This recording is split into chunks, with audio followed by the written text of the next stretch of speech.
Well, welcome you guys. Thank you so much for being here. Hopefully you all know why you're here. It's because we're going to be talking about contracts for your design business. So let's dive in. Before we actually dive in, make sure to get a workbook or a notebook or something ready along with a pen, or maybe you're all digital and you like to take notes, because we're going to go through a lot of stuff. I don't skimp out on the information on my webinars. I really give you a lot of good, valuable nuggets. So if you have questions, enter them using that chat box to the right. So if you've been chatting with us, you know where that is. If you can, I created like a nice graphic for you guys because I know you're visual people. You can enter that in that chat box. If you pick on that ask a question option, it'll help us highlight that question. It'll be easier for us to read it. So we'll try and answer questions during the webinar, but we'll definitely have a Q&A at the end as well. If you have tech troubles, and I hope you don't, just log in and log back out. And if you can, use Google Chrome or a Gmail address to log in. So it's a lot, for some reason, it doesn't give it as many issues when you do that. And then what happened there? Okay, and then don't get distracted. You deserve this time for yourself, okay? We are going to dive in and learn a whole lot. So you're here because I assume you run a design business. Maybe it's a stationery design business, a graphic design business, web design, something where you are putting your creative genius into some sort of visual product and providing that service to other people. But you don't have your contracts in place. Or maybe you have your contracts, but you're not sure if they say what they should to protect you or your business. You know, maybe you pull them off the internet and you piece them together and you've been using some kind of contract that you're not like, I don't know. You're like, every time I send it out, I'm like worried that something's going to happen. And when something doesn't happen, I'm like, thank goodness. But you would much rather feel confident and secure and protected each time you send out that contract, right? You want to be perceived as a professional, and you want your work and your contracts to also give that impression. But instead, you might be thinking, okay, Annette, do I really need a contract? Maybe you've been running your business without one. Maybe your clients are super nice and you can't imagine that they will ever do anything to jeopardize your business or to treat you unfairly. Or maybe you're thinking, okay, does my contract have everything I need to avoid getting screwed over by a client? Maybe you've heard some horror stories from others. Maybe you've read things on blogs and you just want to make sure that you have all your I's dotted and your T's crossed. And again, maybe you're secretly hoping that nothing goes wrong because you're not sure if your contract covers you. So what about you? I want to know, how confident do you guys feel in your current contracts? So I'm going to put up a poll, and I don't know, can you guys see that poll? Maybe not. Do you see that poll, Nesha? I can't see the poll yet. Okay, it's not working. So why don't you let us know? Let us know in the chat box from a scale of 1 to 5. How confident are you guys in your contracts? With 1 being not confident and 5 being super confident. So just punch that number in the chat box.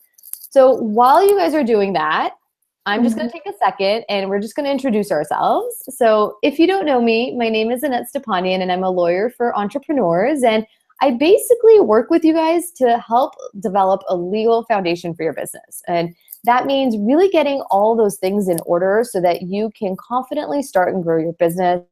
And I do this through one-on-one consulting, through speaking, through webinars like this one, and through other content that I have available on my website, including a podcast. And here is Nesha.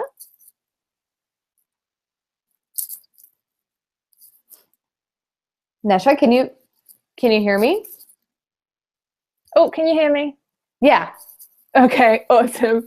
So hi, everyone. For those who don't know me, my name is Nisha and I've been a freelance branding website designer for 4 years.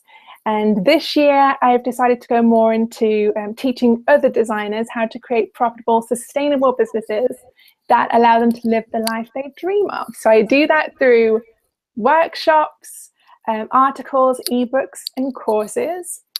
And yeah, so like I said, I've been a freelance designer for 4 years. I've probably been where a lot of you are now, especially when it comes to your contracts. So when I first started my business, I got my first contract from Google. I just did a Google search and I just used any kind of free contract template that I could get my hands on. That's what most people do. Yeah. So that was me in my first year of business. But then I was kind of scared because I wasn't sure who had written the contract and if they were qualified to write contracts. That kind of scared me. So then I started taking bits and pieces from other designers' contracts and putting them into one, which again isn't good. That's what I started doing in my second year of business. So fast forward 4 or 5 years, now I have a professional contract, but a lot of designers don't. So that's why I'm on this webinar with Annette, because Annette's going to show you guys how it's done. Nice. So looking at the chat box, it looks like we have 1s and 3s and 1s and a lot of 0s. So for people who don't have contracts, so I am so happy that you guys are here. So Natalie, who else to put a 0 in here? Yunji, a lot of people who are not feeling so great. Katie's feeling pretty good. So is Tammy and Leslie. They're at a 4. But let's get everybody up to a 5. I want you guys to feel super, super confident about your contracts. So here's today's game plan. We're going to talk about why contracts are essential. So my friends here, Natalie, who doesn't have a contract, we're going to talk about why you really need one. Then I'm going to dive into the pro tips to setting up your client service contract. So these are really specific to designers. These are based on commonly asked questions I get from folks in your industry. And so we're going to talk about how we can, for those of you who do have contracts, how you guys can button those up. And then we're going to be talking about copyrights. This is a term and a topic that is based on US law. So for those of you in the United States, you want to pay attention and just talking about how to protect your design work and your copyright in that work. So I want to just let you know, I hope you guys stick around until the end because Nisha and I have put together some extra goodies to help you with your design business. So stuff that you can't find anywhere else except here. So definitely make sure to stick around. So the first topic is why contracts are so essential. Now, first and foremost, they clarify the parties' expectations. Oftentimes when you're entering into a potential relationship with a client, you're going back and forth, you're having different conversations about what is included in your service package, what isn't, all that stuff. And then, at the end of it, you might have a whole bunch of misunderstandings. So having a written document that you could refer to time and time again, should there be any confusion or misunderstanding, is really helpful. Also, you have to realize that sometimes your clients have never worked with a designer before. So they don't understand what your role in the process is, let alone what maybe their role in the process is. So maybe what kind of expectations you have of your client. So maybe, I know for designers, like you really can't get your work done unless your client is delivering certain information to you. Maybe it's responding to a brand questionnaire. Maybe it's submitting certain design elements or whatever. So you need to explain that to them, and a contract is a really great vehicle for doing that. Next, it keeps a record of your rights and obligations, and it covers your booty. So as I mentioned before, oftentimes you're having these conversations with clients before you enter into a relationship. And, if you don't have it written down, chances are you're going to forget what you agreed to. I don't know about you, but I don't remember. Sometimes I don't remember what day of the week it is. I don't remember what I ate for lunch a few days ago. We have so much going on. We're inundated with information.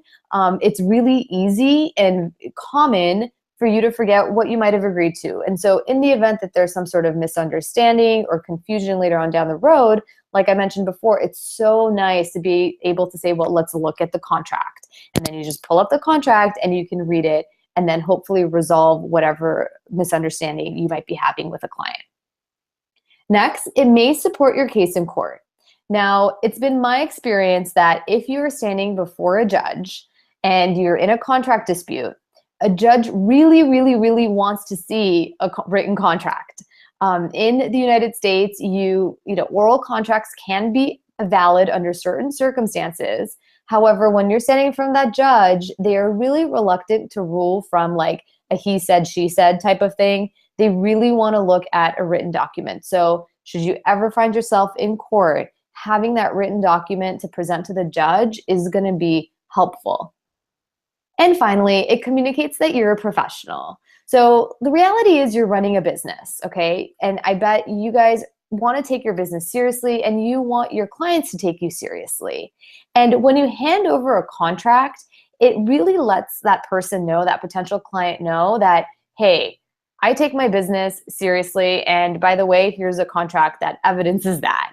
And I mean, I don't know about you, Nesha, but like when I start working with people and they deliver me a written contract where I feel like they've really thought through the different, circumstances that might happen and they have a plan in place for it, it makes me as the client feel really protected and safe because I feel like, okay, this person has she's thought it through, like I'm not just dealing with somebody that if there is an issue, we're going to be kind of just trying to negotiate what that solution is going to be.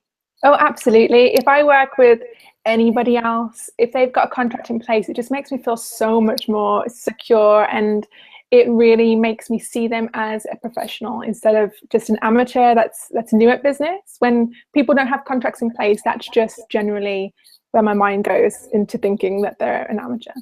Yeah.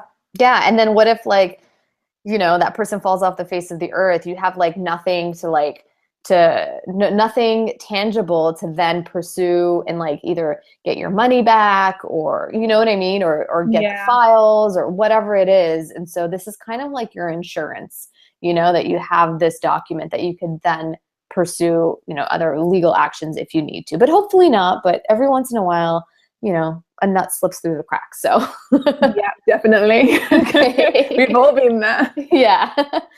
Okay. So the next section that we're going to dive into are the pro tips to setting up your client service contracts. Okay. To be super duper clear, this is the contract that governs the relationship between you and your client for the sale of your design services. So a client comes to you, they want to hire you to design a website for them. This is the contract that we're talking about. So the first question that comes up a lot is, how do I handle when a client asks me to do more than we've agreed to? I think especially in your industry, this is super common, the issue of scope creep. It comes up in all different types of industries, but I think particularly in yours because they're like, can you just make this one quick change? Can you just do this? And, before you know it, you've spent, a lot of time on something that was beyond what you guys had agreed to do. You're like, I could just see you nodding your head like, oh girl. Oh, yeah, girl. I'm there just nodding away. It's probably one of the biggest problems with designers is scope creep. Just clients adding more and more and more to the project and expecting their designer not to charge them extra for that extra work. It reminds me of, I don't know, you might be too young to remember the TLC song, the creep, do. Okay, I'm not a singer, but every time I hear scope creep, I think of TLC. Okay. I'm gonna have to Google that. Yeah. Oh God, I just totally aged myself. Okay. So the first pro tip is to specify the services to be performed. Okay. So what does that mean? Now, I know with designers, you guys kind of go about it in two different ways. You might submit a proposal, like an estimate, that is then, that's attached to a contract, or you can outline your services within the body of a contract. So you might have a client that comes to you, says, I want XYZ done, and you're like, okay, great, I'll submit you a proposal, and then there's these terms and conditions, or you just straight away just send out a contract. So it doesn't matter how you do it. That's really just a workflow issue for you. It's the content is the same. So for services to be performed, I want you to give a clear and detailed explanation of what services you are going to be providing. I want it to almost be like a check. Like I can go through and say, okay, I got this, I got this, I got this, I got this, right? Give me deliverables. Give me a sense of, as a client, what am I getting? Don't just say, I'm going to design a website for you. Right? I want to know I'm getting 4 pages. You're going to be hosting it. I don't know, I'm making stuff up now, but you're going to set up my email. You're going to connect this. I want to be able to know. So the reason why I'm saying this is so there's no dispute at the end on whether or not you performed your services. So the more specific you can be, the better.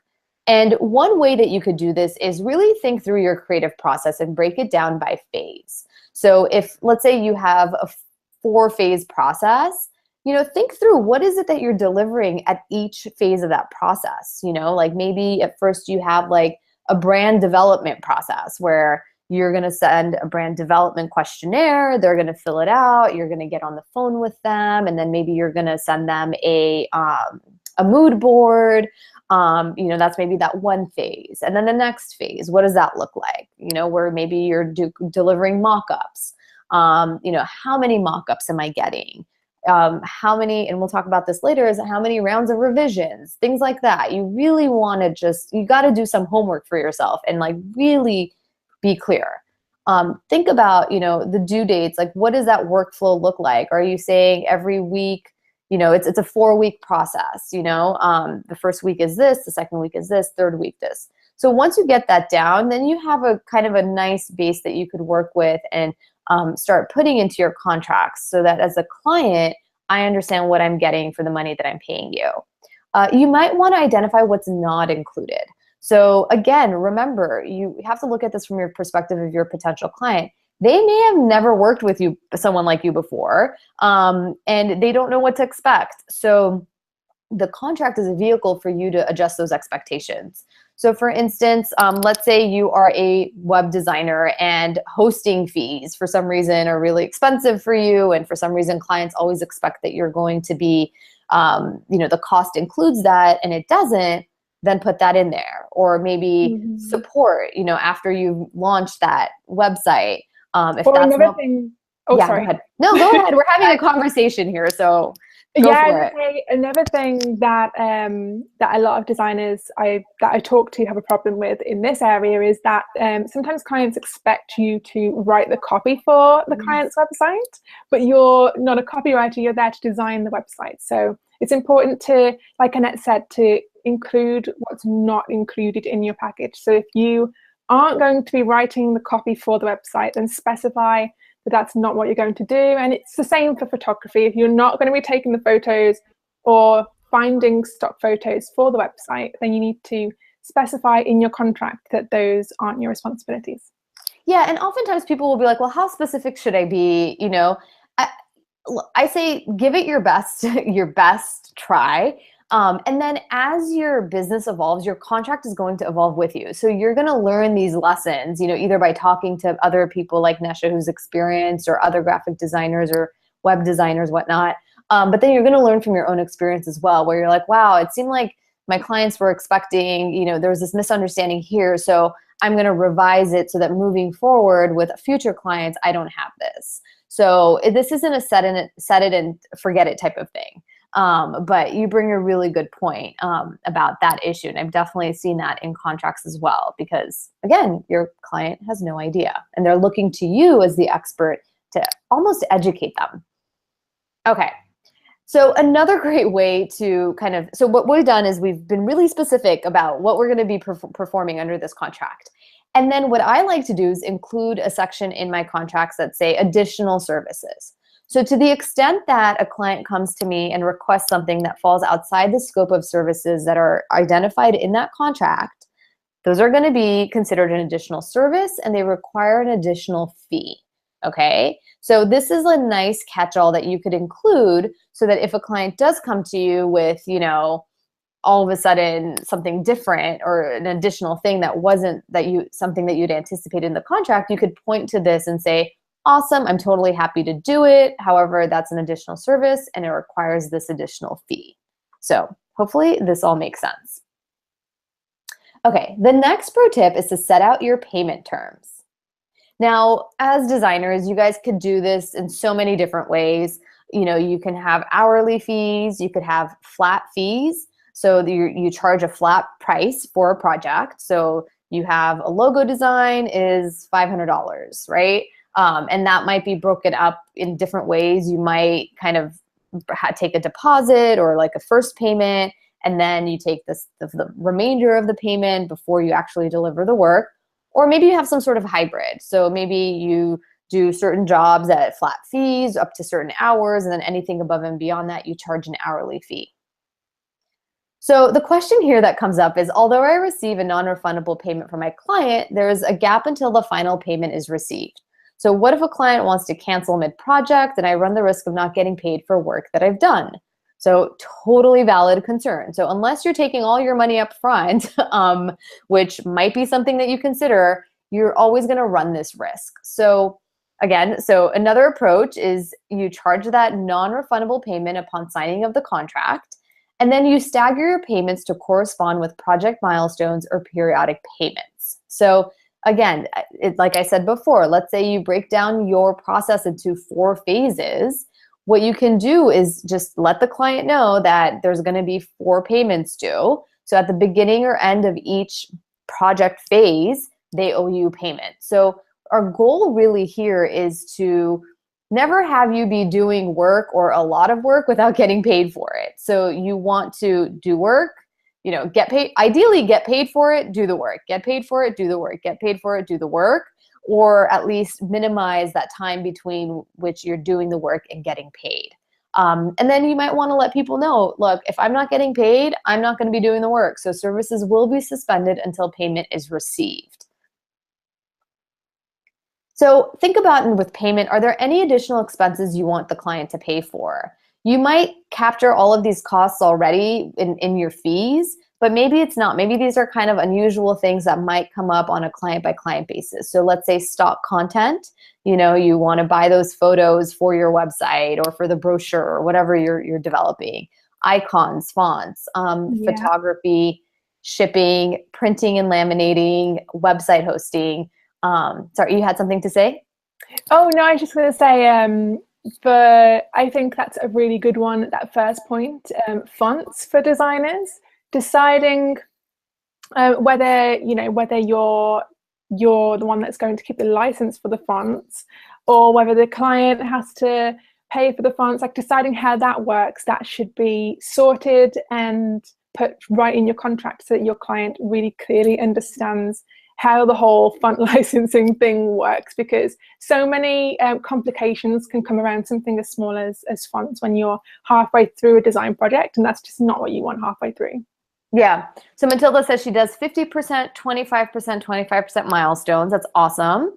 And then Carolyn says you can charge a kill fee based on how much work you've done. I think a kill fee is a great idea. I think, however, it's really hard to collect on a kill fee sometimes. I don't know what, people's experiences have been. So just kind of keep that in mind, like where is the client's state of mind when they want to terminate a contract? Are you going to be able to actually get that kill fee from them without, kind of pursuing other legal remedies is something just to consider. So just a few thoughts there. With the additional expenses, avoid incurring obviously additional expenses without the client's prior written permission. You just never want to be in a situation where you have put out money for a client job that you're not going to get reimbursed for. And then what are your invoicing policies? How often are you going to send out invoices? How much time does that client have to pay on an invoice? And more importantly, uphold your own policies. I see so many people, they'll put all these terms in their contract and then they don't actually enforce them. And so you're basically training your client that you're not really going to do what you say you're going to do. So it's nice to kind of give people a pass every once in a while if maybe they're late. But you got to actually uphold and enforce what your terms say. I think that's just a great, lesson in life, if you're going to say what you're going to do, actually stick through and follow through on it.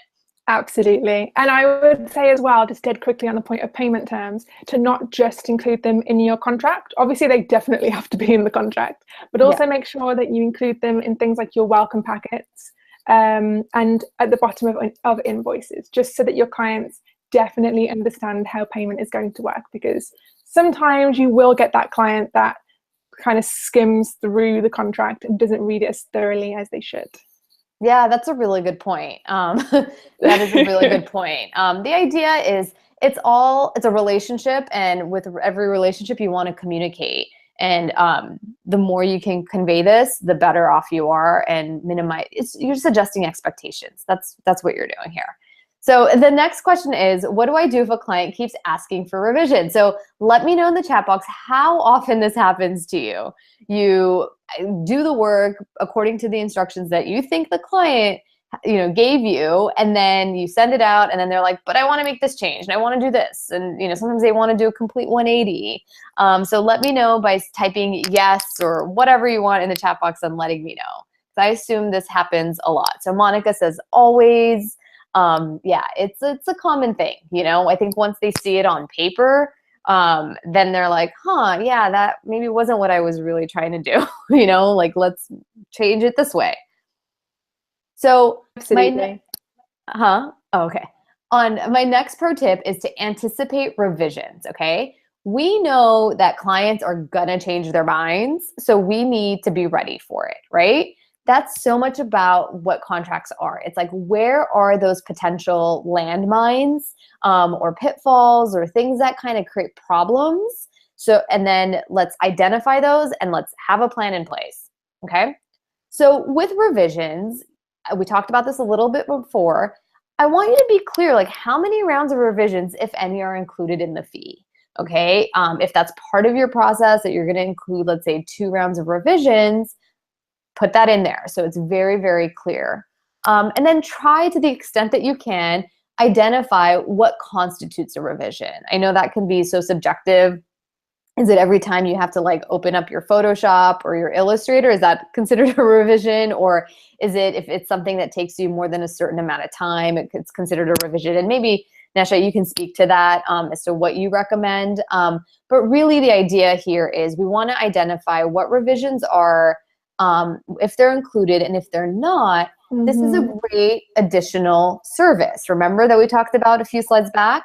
So if there is an additional revision request, this is something you might want to identify and say, you know what, happy to do the revision, but there's going to be an additional fee, either at a certain hourly rate, or maybe you have a flat rate, or whatever. You can figure that out with your business. Yeah, exactly. All amazing points there. I mean, for my design business, I do 2 rounds of revisions. But it can vary depending on what your design process is like, what you're actually designing. But say if it's something like a logo design, for instance, let's just go with that example. If you are going to do, like, limit your revision rounds, the term round could be really, really unclear to the client as to what a revision round includes. So is that just one tweak, or is that like multiple tweaks? So for me, I just define a round as they have like 2 days to take a look at the logo and to summarize in bullet points in a message in Asana for me what changes they want to be made. And that's 1 revision round. So once they've used up their revision rounds, guys, you can do exactly what Annette's saying here. You can just charge an additional fee for additional revisions. Cool.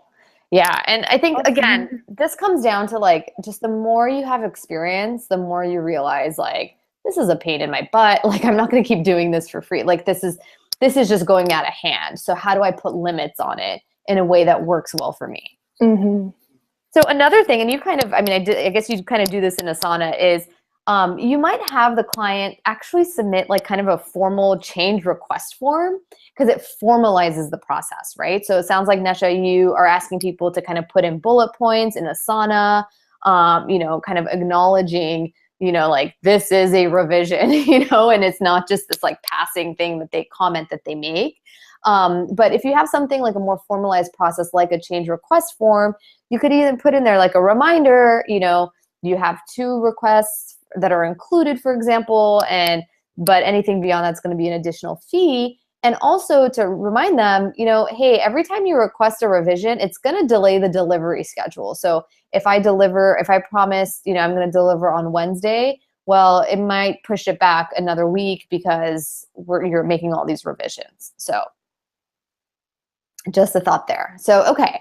The next question is, what do I do if a client says she loves the design, then decides to tear it to pieces the next day? So this is kind of like a revision, but it's probably more than kind of a bigger revision. It's probably more this is the worst thing. Like, it actually hurts when this happens. Yeah, it's hard. Like, what you guys do is so difficult because design is so subjective and taste is so subjective, right? So, and then the people have a hard time sometimes articulating what they're seeing in their head. to a designer. And so it's tough. And I see this, it's bound to happen. So Yeah. we're savvy. We're going to have a plan in place for it, for these clients that come through and just want to do a complete 180. So what I recommend is having some sort of like deliverable approval form. So again, it's a separate document that's attached to the artwork that needs client approval. And it just kind of formalizes it for the client. And so when the client signs it, it obligates that client to accept the artwork as is, or the client can, say, I have these changes, and any change requests after client approval constitutes a revision. So the idea here really is that you formalize it, they take it, if they accept it, and if after they accept it, they come back with a change, they understand the consequences, that it's going to cost them more money and more time for you to adapt it to what their new vision is. Is this making sense? I'm going to take that as a yes. It makes sense to me. I'm going to take your silence as a yes. Did you want to add anything to this, or did you want to move on? Oh no, I'm good. Those are all really amazing points. I'm nodding along and saying yes, and then I realized my mic was off. So I was like, oh. And I can't see you, so I assume you're still there nodding your head. I'm here. Okay. So the next question is, my projects are being put on hold for crazy amounts of time because the client won't send me what I need, right? What you do sometimes is very contingent on the client's participation. So the client can essentially hold your work hostage by not responding to you. So that is a pain that we want to address. So tip number 4 is to account for those types of delays. Now, there are 4 strategies to help minimize client delays. So let's talk about those.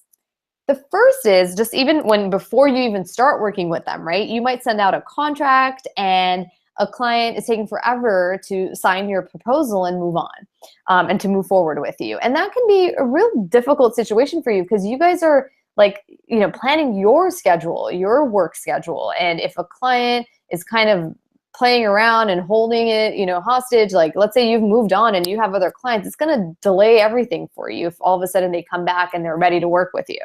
So what I recommend here is put an expiration date on your proposal, okay? If a client waits too long, a new project proposal must be requested, allowing you to adjust your prices and/or your delivery schedule based on your availability. So this is just a way to kind of get them moving, get them going into your work process.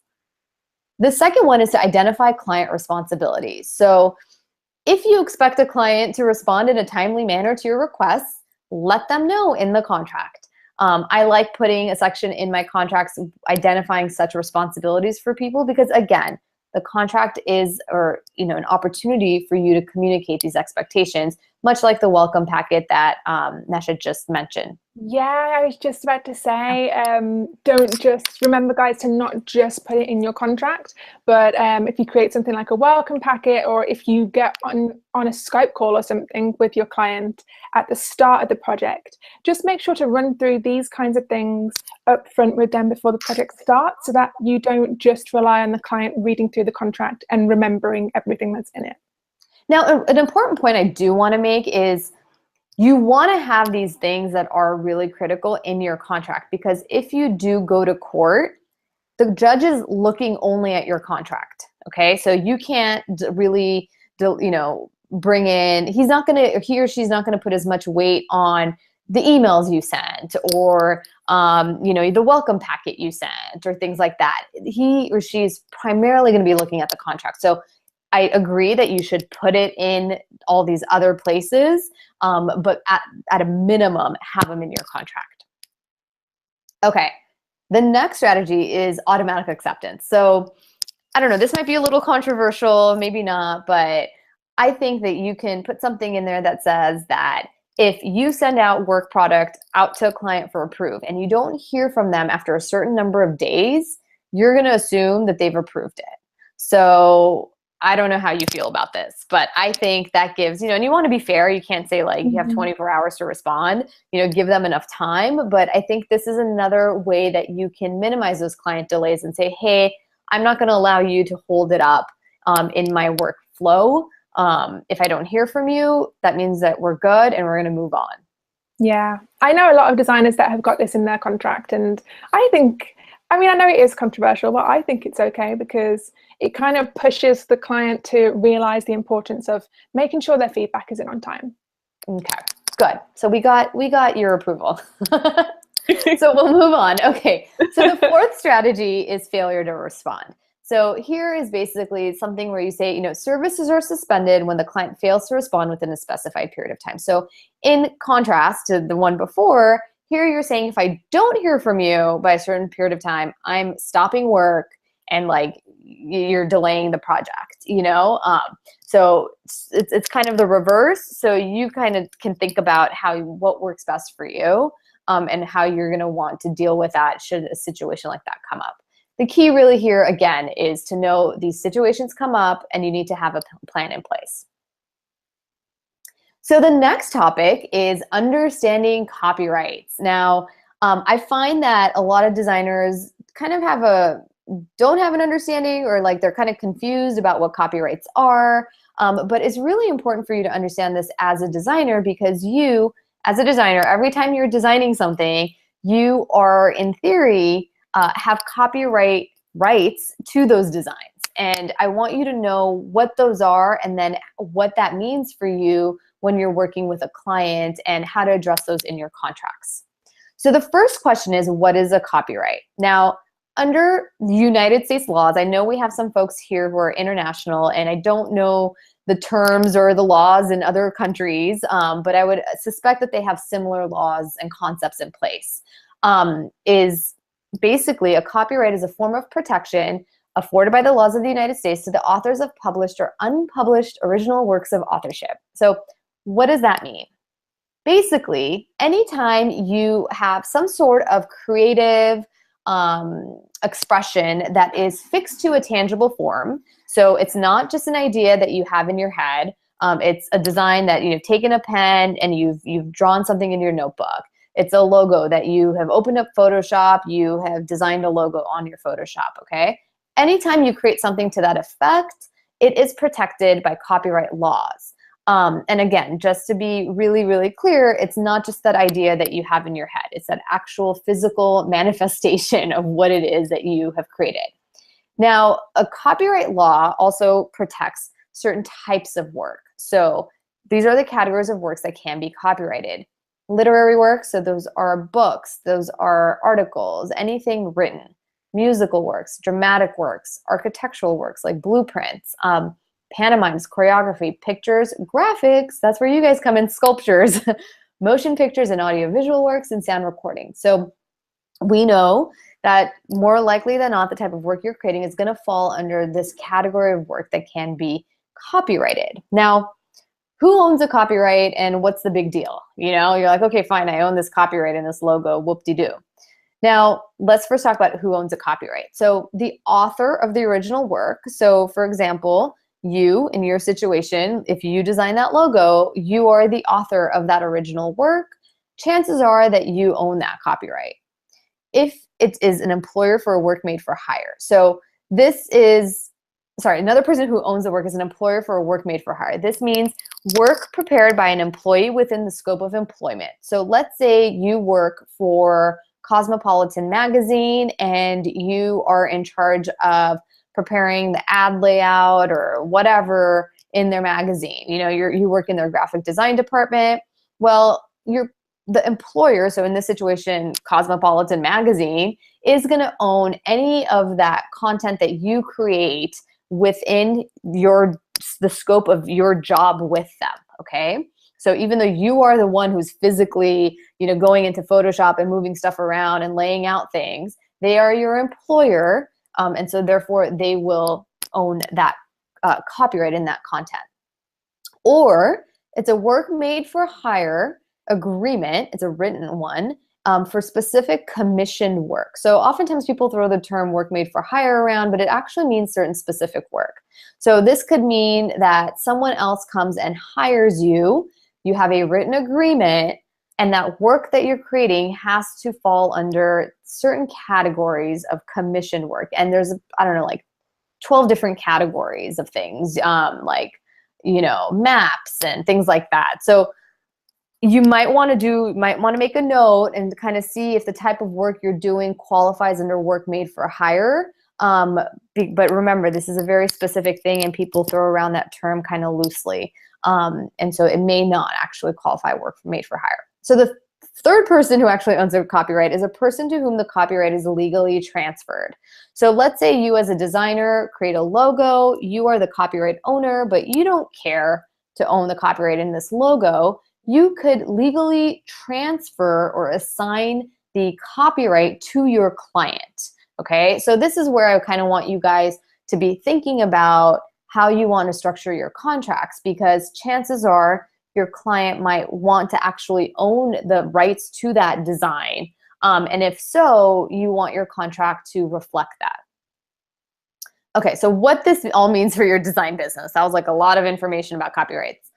Essentially, what you could do is, assuming your work qualifies as a type of work that is eligible for copyright, you as a designer can retain the copyright in that work that you've created for your client and then license the use to your client. So this basically means I'm going to retain the copyright, but you, client, I'm going to give you permission to use it under certain circumstances, okay? You can assign all your rights to your client. So that's what we talked about before, is you can say, look, I don't really care to have the copyright to this work. I'm going to give it to you and you can do with it what you want to do with it. Or you can have that work made for hire arrangement that we talked about, where the copyright belongs to the employer or the person who's hired you to do very specific work made for hire type of work. Okay, so that was a lot of information. I'm hoping this was making sense. Essentially, my goal is. My goal here really is that I see a lot of people not thinking about this copyright issue, and then like it just becomes an issue down the road. So if you want to charge more to be able to, say like, I'll even give you the copyright, then you could do that and kind of have this conversation with your clients as you're kind of signing them on, and then having that in your contract is super important. So did you have something to say? No, that's all fantastic. I mean, a few people have got questions about copyrights, but we can handle it in the Q&A at the end. Yes. Okay. Should we just take it from the bottom up? Yeah, let's go from the bottom and just scroll down. So Carolyn asked, will you cover contracts for email marketing campaigns? No, we didn't. No. Sorry, Carolyn. Sorry. If you have a specific question, I'm happy to answer that about email marketing campaigns. Okay. She also asked, should you have a contract for volunteer work? So I guess she means like free, unpaid work. I would. I think it's important. I would too. Yeah, I mean, I think it's important, again, just to document things, to document some of the things that we talked about, like, who owns the copyrights and the permissions. Again, I'm assuming, again, depends on what kind of work you do. I think especially if you're like a web designer, there's probably a little bit more that you want to document, like, because there's probably, yeah, go ahead. Oh, sorry, go on. No, because there's certain costs that are associated even when you're doing volunteer work, for instance, with, I think, web design, that you want to be clear about who owns that or who's paying for that. So anytime, yeah, I think it would be smart to have one. But I think so. Yeah, I agree. And I think as well that even if you're doing free work for someone, your time is still precious to you. So you still want to have a contract in place that tells the client exactly how many revisions you're going to be giving them and the time frame for the project, because you don't want them to take advantage of you when you're already not being paid for the initial time that you would put in. So you don't want to be taken advantage of and have to put in a lot more free time. Yeah, that's a really good point. Yeah, okay. So next question, let's see. Monica's put, Nisha, what format do you send a logo for approval to sign? Is it a fillable PDF or an online app? I use PDFs, but I know a lot of people do use apps online to send their files to the client, just so that it's more protected and the client can't download the file, I guess. But I send PDFs. Yeah. And I mean, in terms of delivering final work, I hope you guys aren't sending final deliverables without final payment first. Oh, yeah. Because I That's know a big issue.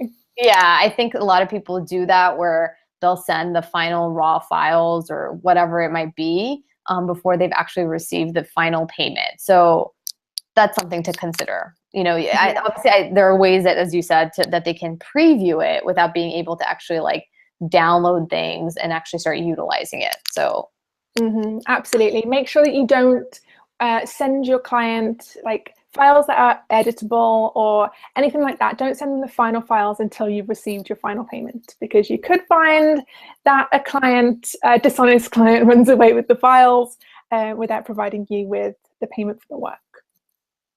interesting. Okay, so Kat said, I'd like these sorts of approval forms. Or I would think these.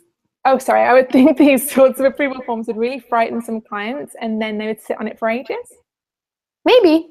I mean, if someone's going to be frightened by an approval form, they're going to be frightened by your contract to begin with, you know? So, I don't know. I can't speak to what people are going to be. I mean, you probably have more experience with this, but yeah, I mean, you're not asking them to sign their life away. It's just, it's like more of just a form. You're formalizing, you know, like a process. So you're just asking for an acknowledgement that you can then, you know, document that you guys had that kind of conversation or that agreement so that you can then move forward. So, but it's not like I mean, I don't think they should be very threatening looking to people. No, and to be totally honest, if things like your contract does scare a client away, because that has happened to me in the past where I've gone through the whole initial process of getting to know a potential client and them agreeing to work with me. And then when they find out they have to sign a contract, they suddenly disappear. So if that does happen, I think that's a good thing, because you don't want to work with someone who doesn't want to make anything official with you, who's too scared to sign a contract, because to me, that's just a red flag. It just means that they may have had bad intentions to begin with. Most clients are going to be totally fine with signing things like contracts or using approval forms. Yeah, I think so. I mean, there's a process, right? When you start your business and you're so eager to get work, and so you kind of want to take on everybody, which has its pros, right? You can learn a lot through that process, but you start getting better at figuring out like who really is there just to waste your time and who really means business. And so the contract, like, yeah, the right people aren't going to be turned off by a contract. They're probably going to be turned on by a contract. They're going to be like, oh my goodness, this person's really like legitimate, you know, like she means business. And like a business person is going to be comfortable with contracts, you know? Absolutely. It's gonna reassure the client that they're protected as well as you. Okay. So next question is from Maggie. She says, when you do an automatic acceptance route, does that make it more difficult to collect a fee at the end of the project? What if the silence from them is sort of like them firing you from the project? Yeah, I mean, it's possible. If you don't hear from them and they fall off the face of the earth, then that means you're just going to have to be able to chase them down, you know? So that's something that you want to consider. Is the automatic acceptance the right approach for you? If you know, maybe then it's more of, if I don't hear from you, I stop working, with that fourth strategy. Or if I don't hear from you, then I stop working, you know? So this way you're not putting more money or more work in without getting paid. So it's possible. And it really depends on, again, how you structure your payments and your process. So maybe you collect enough upfront that it covers you through the first 2 phases of your process, for instance. So you are okay with doing work up through your first 2 phases because they've paid for it. Then anything after that, you might want to kind of assess and see, well, is this person still there? Should I keep putting time into it? Because there might be this risk that I may not get paid. Yeah, brilliant points, all awesome points. So Carolyn asked a really great question here. She said, if I transfer the copyrights to the client, can I still use it in my portfolio? I should probably include this in the contract, right? Correct. So if you assign the rights, so you tell the client, here you have the full copyright rights to this logo. You can put something in your contract that says, but I still retain the right to use it for, my own, promotional purposes. And the contract templates do have that clause in there. So it retains that right for you. So essentially what you're doing is you're assigning the copyright to the client, but then the client is giving you a license to use what is now their copyrighted work for you to then promote and put in your portfolio. Mm-hmm. So Monica then said, how about royalties? So t-shirt design for a client versus them selling promotional products with the logo you created. T-shirt design for a client versus them selling promotional products with the logo you created. I'm not quite sure what Monica means with the t-shirt design versus them selling the promotional products, because I kind of see that as the same thing. So I guess she's designed a t-shirt for them, and then I guess you're retaining the copyright. Is that, I guess, what it is? Versus them, and then, maybe if you can give us a little bit more context, because my brain's going in a lot of different directions right now. Yeah, Monica, if you just rephrase your question and post it in the chat box again, and we'll be happy to answer it for you. Yeah. But moving on to Emily's question, she's asked, do you need to set up a license or copyright, or is it, do you need to set up a license or copyright, or is it automatic as you're the one who created it? So really great question, Emily. So in the United States, the way that it works is the moment that you take a picture of that Eiffel Tower, or the moment you design that logo in your Photoshop, technically it has copyright protection, right? You can claim, this is my copyrighted work, even if you don't do anything with it, right? It just sits on your computer on a digital file, and it collects digital dust, right? So that's how it works. There are certain things that you could do to protect it even more, including registering that work with the US Copyright Office. But to answer your question, there isn't like an affirmative thing you need to do. It's yours. But what I find is that a lot of clients who start working with designers, one or the other or both parties don't understand copyrights and how it works. So what happens is I, as a client, will come to you, asking you to design a logo for me. You design the logo, and I think I own the rights to it, right? It makes sense, right? Like, I'm paying you, like I told you to design it, like, shouldn't I own it? And so that's why I want you as designers to not only understand how copyrights work and what that means, but I want you to address it and identify it in your contract so that both you and your potential client, there's no confusion about what he or she can do with that work that you've created. Does that make sense? Yeah, I love it. It makes total sense. Such smart points. And I do just want to quickly remind everyone that we're almost coming to the end of people's questions, which means that we're almost coming to the end of the bundle. So if you want everything that we've talked about, if you want Annette's contract templates, if you want the guide that shows you how to use the contract, her training videos, my training video, then you might want to snap it up soon.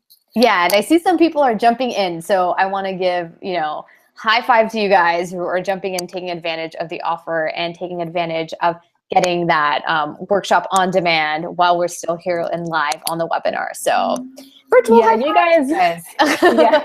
you guys are going to have really legit awesome contracts in no time because you've now got Annette's help. So awesome. That is awesome. Virtual high fives all around. Let's have a look.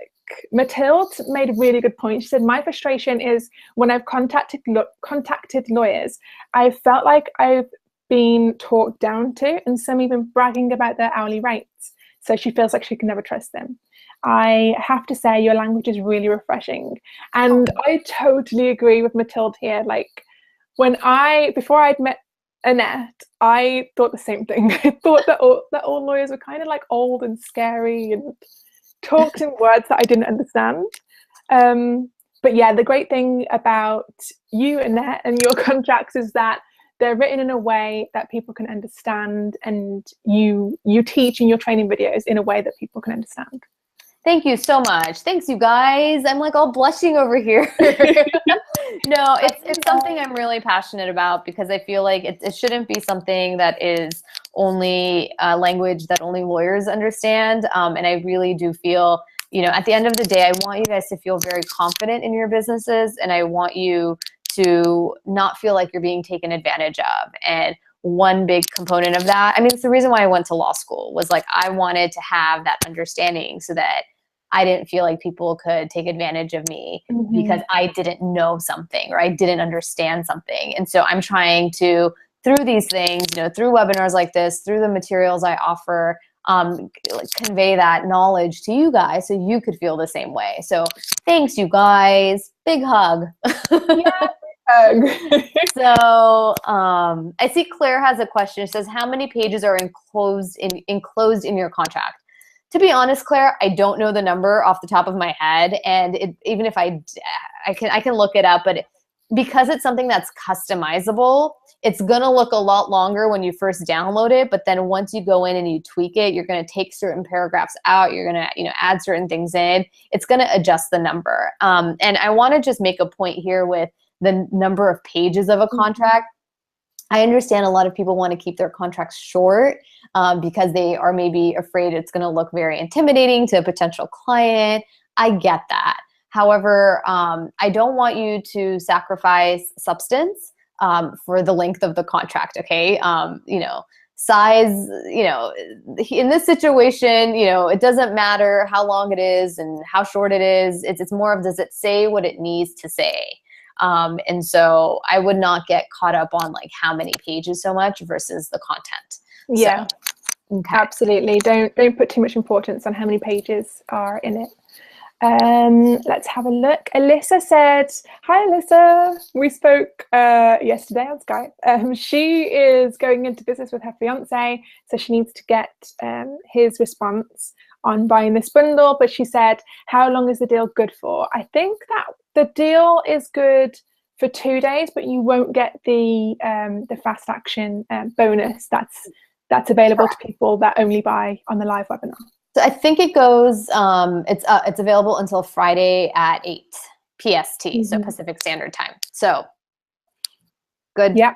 Okay, good. Thank you for asking. I hope your partner is, is going to jump on board with us. So, okay, let's see. Okay. We have a few more questions. Let's see. How about Ashley? Did you want to take Ashley's question? Let me see. Where is it? Zasha, besides disappearing when it comes time to sign a contract, what are some other red flags when you may decide not to work with someone? Yeah, so there can be so many red flags that can come up that you may not know to look out for when you first start your business. But yes, the number one is if they don't want to sign a contract, don't work with them because you will have problems. Another red flag could be if you get somebody who's contacting you who's trying to get you to beat somebody else on price. For me, that's a big red flag because I don't compete with people on pricing. I just hope that my clients believe in me enough to value my services, and I try and educate my clients as much as possible on why my services are worth what I charge for them. So that's another gret red flag, Ashley. So awesome. Those are two good ones. But I'll probably write a blog post at some point about all the red flags because we could go into so many right now. And I think it's important for you to always listen to your gut. I was just talking to a client yesterday, and she was like, I have this client coming, this project, and I think she's going to be she kept saying, I think she's going to be a problem, but we're moving forward, and I really want our contract to be buttoned up, and blah, blah, blah, blah. And I was like, I keep hearing you say that. I think she's going to be a problem. And it's like, I understand. I don't want you to always like turn away work, but I want you to there's a reason why your gut is telling you something, and I would not dismiss it so quickly. I would kind of like think about like, why am I thinking this person's going to be a problem? And, really just kind of think that through before you enter into this it's a relationship you're entering into people with, and depending on how long your projects run, You know, sometimes your projects might be, you know, several months or whatnot. And do you really want this person as a part of your life day to day? Yeah. So I think especially as women, we sometimes like don't listen to that instinct, and we ignore it. And I encourage people to check back in with that every once in a while.